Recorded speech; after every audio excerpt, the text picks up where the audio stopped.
We're here with Captain in Reserves Adam Mitach of the Homefront Command, Southern Homefront Command. Shalom. Shalom. So tell us about this important site where we are now. These destroyed, demolished cars, they're telling the story of October 7th. Yeah, so actually this entire site altogether shares some light about what happened, the magnitude of the event of October 7th. Right behind me you can see in this wall of iron, steel and rust approximately 300 vehicles that were deliberately burned by Hamas terrorists on October 7th. In those vehicles there were our brothers and sisters who were just murdered and sometimes burned even alive. We had to collect all those vehicles from the fields, from the routes, from the communities, from Be'eri, from Kfar Aza, from Niroz, from the Nova Festival. And after we had to evacuate the bodies and get them to Shura, which is one place that we consolidated all the bodies, then we had to get them somewhere, and we got this place from Tkuma. It was a wheat field that turned into this lot. And after all those vehicles were cleared, meaning we had to vacuum all those vehicles for about 3.5 weeks every day, from sunrise to sunset. We had 30 people, reservists, who volunteered to do this sacred work and collecting all the human ash. And according to the Jewish tradition, to bring it to burial. This is the most holy thing that we could possibly do. And every day after we cleared a vehicle, a forklift placed the vehicle here just to make some room. And then this wall has been created, and all of a sudden this site received some soul, you can say. And all of a sudden this place became a place where people come to read the stories. And today it became an official site for outreaching and heritage.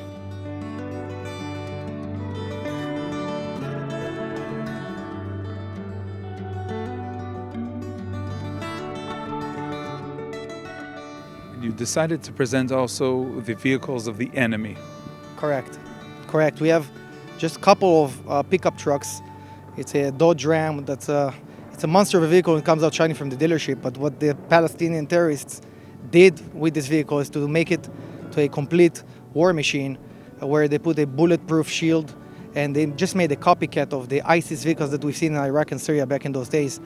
And you could see the Toyota Hilux series that has a placement for a 50 caliber. Each bullet is this big, Iranian made, and can take a baby's head. In fact, it did in some cases, unfortunately. And we place them here for people to see, for the doubters who come here, if they do, to see, and as an evidence of the evil that we have to face, because Israel is fighting using Western values against a terrorist enemy with no values, which is a very, very hard thing to do. Now the stories that are told teach people who visit here what happened, but sometimes you even learn more information. I understand that today you understood another piece of information that you didn't know about one of the cars. Man, that was one circle to close today. 1 year since October 7th, and in the first vehicle that I ever presented to a journalist who was here from India, I told him the story about 4 people who were in the vehicle, and what we knew was that they were all dead. And I'm here telling the story for a German journalist and talk about the 4 people in the vehicle, and all of a sudden this person turns to me and say, "This is my vehicle." And I just don't understand what did he just say, and he said, "That's my vehicle." And he said, "It is exactly what you said, but I managed to flee the vehicle. I was in the passenger seat and I managed to flee. And I didn't know that there was survivors for this vehicle. I actually looked who was listed on this vehicle. It was listed on the company, and I couldn't reach to the person to hear the full story. And here he is standing there, just like an angel came back from the dead.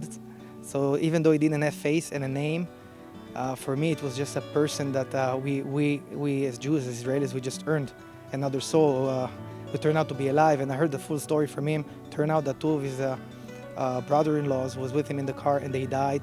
And his wife's nephew was with him in the back seat, and he died. And we talk about the baby seat that he had in the vehicle of one of his kids that I remember that was there. It was stained in blood. And it was just a very, very strong, powerful moment. So you've been here for a year. You're very moved, again, from each and every story. Yeah, each and every story, each and every vehicle here has a story to tell. It's a story from hell. It's a story of a person. It's a story of a group of friends. is a story of a family, and you know, I think this is our obligation, is to be the sound and the voice of those who can no longer tell their own stories because they're not with us.